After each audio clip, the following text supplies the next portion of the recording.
Hey everybody, hope you're doing great. We're continuing our deep dive and overall book review of a Patreon requested text by Hamza Yusuf's commentary on Imam Maulud's poetry and meditations and such.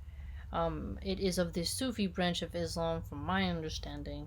Thus far, the book has not disappointed and has given us much to think and ponder on, which is always excellent for enlightening ourselves. Okay. We are on a new section. It's titled Relying on Anything Other Than God. Poem verses 101 through 105. So, we got into that a little bit, and now let's see what else we can expand upon. And if you have your copy, it's on page 56. Relying on Other Than God. Poem verses 101 through 105. Fear of and desire for other than my Lord contradicts absolute trust in him, the origin of both of them, and I seek refuge in the mighty from every disease, is lack of certainty. So, I seek refuge in the mighty is lack of certainty. Both of them lack of certainty. What is prohibited from the two is that which prevents an obligation from being fulfilled. The prohibition from the two, so fear and desire are the two. Absolute trust, so fear and desire, helping you seek refuge in the mighty. But that relates to lack of certainty. What is prohibited from the two is that which prevents an obligation from being fulfilled. So you're obligated to not let fear or desire get in the way from you fulfilling your duty to God. If you have a deep sense of certainty, you will not break your fulfillments and obligations. As far as it leading to the neglect of that which is recommended, then it is considered reprehensible. Okay, so if fear and desire via neglect lead you down a reprehensible path, you're in some trouble, right? In any case, flee in fear to your Lord from both of them. So flee to your Lord when you feel overwhelmed by fear and desire. The cure for both is to know that which there is none who can bring benefit or harm other than him alone.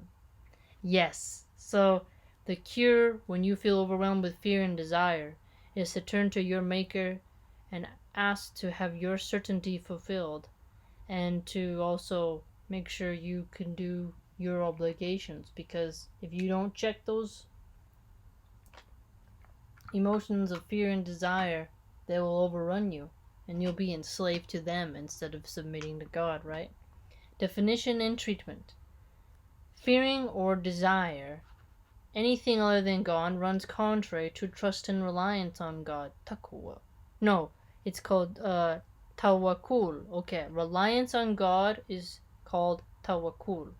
Reliance on God. Let's put some brackets and stuff around that. If one is obsessed with other mortals, his or her reliance on God is weak. This diminishes one's certainty, yaqeen, in God. Okay. Reliance on God is tawakkul. Certainty in God is called yaqeen. So let's put something around that for our annotations. And certainty that everything good, all that is worthy of pursuit and time, comes from none other than God. The cause of many diseases of the heart can be traced back to lack of certainty, an impaired sense of faith and trust in God. Okay, so lack of certainty, right? Just lack of certainty. Impaired sense of faith. Impaired faith. And then a lack of trust. Yeah, so he got at that as for us. And then fear and desire, feeding into those vices. A person can be in pursuit of attaining benefit from people and fall into the trap of neglecting his obligations.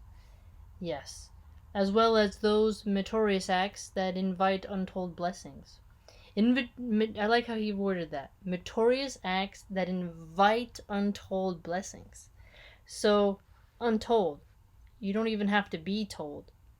They're just going to show up.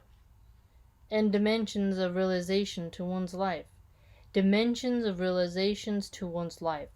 When those realizations come, they are definitely a blessing. You ever got those insights that pop into your head and you're like, sometimes it can be shocking, panicking, right? But it's a healthy medicine.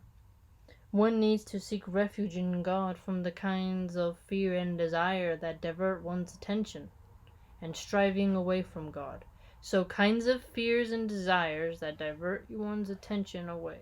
Yeah. We pretty much, yes. The Imam's admonition is to always keep in mind that God alone holds all benefit, and that only God tests people, provides relief and provision. Here's another important part. This helps us to prevent ourselves from scapegoating excessively so. Look, no, you're doing this system's doing that person did this.